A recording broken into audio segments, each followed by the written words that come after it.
Hello students, welcome to my channel and welcome to my another video. তোমরা যারা 12-এ উঠেছো 11-এ পরীক্ষা দিয়ে, অর্থাৎ যারা থার্ড সেমিস্টার, তোমরা ভাবছো যে তোমাদের জীববিদ্যা বিষয়ের কোন বইটি অথেন্টিক হতে চলেছে এবং কোন বইটি কিনলে তোমরা 12-এর পাশাপাশি এবার তোমরা যদি নিট দিতে চাও, এছাড়াও যারা জেন পাস দিতে চাও, এরকম সংক্রান্ত পরীক্ষা যারা দিতে চাও, তাদের জন্য কোন বইটি সর্বকালের সেরা বই হতে চলেছে।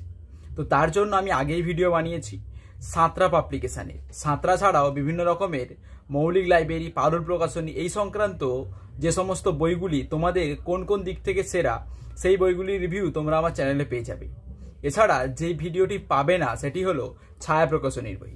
তাই আমি তোমাদের জন্য নিয়ে এসেছি আজকে এই ছায়া প্রকাশনীর বইটি। ছায়া প্রকাশনীর বই কিন্তু সাঁতরার বইয়ের মতো দুটি সেমিস্টার একসাথে, এবং সেই সাথে তোমাদের একটি পাতলা এমসিকিউ টেস্টের সিরিজ দেওয়া রয়েছে। এই বইটিতে সবথেকে যেটি ভালো দেওয়া রয়েছে, ছায়া প্রকাশনের এই বইটিতে সবথেকে যেটি ভালো দেওয়া রয়েছে সেটি হলো নিটের একটি কর্নার রয়েছে। নিট সংক্রান্ত লাস্ট 10 ইয়ার্সের যে PYQ রয়েছে, অর্থাৎ প্রিভিয়াস ইয়ার কোশ্চেন, সেটি কিন্তু খুব সহজেভাবে আলোচনা করা রয়েছে।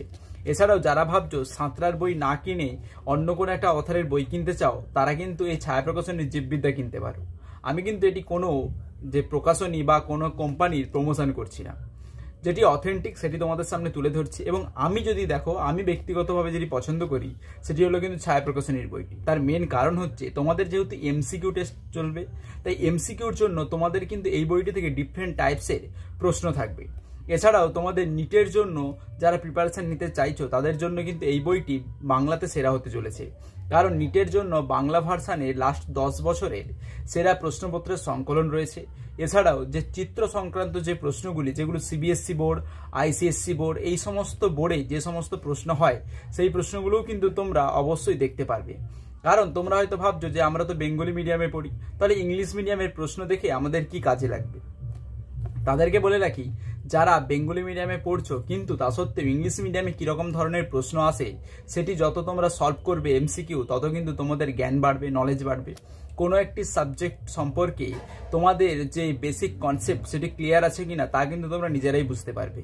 যদি তোমরা নিট, জেন পাস এই সংক্রান্ত পরীক্ষা দিতে চাও, তোমরা কিন্তু মনে রাখবে এই যে বইটি রয়েছে, এই বই কেন 11 বা 12-এর যে বইগুলি রয়েছে, সেই বইগুলি থেকে যে প্রত্যেকটি অধ্যায় রয়েছে, সেই প্রত্যেকটি অধ্যায়কে তোমাদের কিন্তু 10 মিনিটের মধ্যে মাথার মধ্যে আনতে হবে। যদি 10 মিনিটের মধ্যে মাথার মধ্যে আনতে পারো, তাহলে কিন্তু তোমরা মনে করবে তোমরা ওই পরীক্ষার জন্য যোগ্য। এছাড়াও তোমাদের কিন্তু কনসিস্টেন্টভাবে আরও তোমাদের MCQ প্র্যাকটিস করতে হবে। অবশ্যই তোমরা ওই চ্যাপ্টার থেকে যে কনসেপ্টটা ক্লিয়ার করলে ওই সংক্রান্ত যত MCQ রয়েছে, সেই MCQগুলো কিন্তু তোমাদেরকে ভালো করে দেখতে হবে। এছাড়াও তোমাদেরকে আরেকটা জিনিস ভালো করে দেখতে হবে, সেটি হলো ওই সংক্রান্ত যে পরীক্ষাটা দিতে চলেছো, সেই পরীক্ষায় লাস্ট 10 বছরে কী ধরনের প্রশ্ন আসছে, সেটি কিন্তু তোমাদেরকে ভালো করে ক্লিয়ার করতে হবে। কারণ তোমরা যদি লাস্ট 10 বছরের প্রশ্ন একবারে ক্লিয়ার করে নিতে পারো, তবেই কিন্তু বুঝতে পারবে ওই কনসেপ্টটা তোমার খুব সুন্দরভাবে ক্লিয়ার হয়েছে। এইভাবেই কিন্তু তোমাদেরকে প্র্যাকটিস করতে হবে।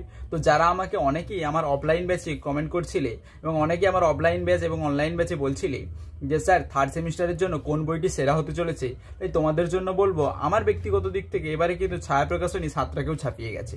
সাঁতরার থেকে এই ছায়া প্রকাশনীর বইটি কিন্তু অনেক বেটার করেছে। এই বইটি ফলো করলে তোমরাই কিন্তু অনেক উপকৃত হবে।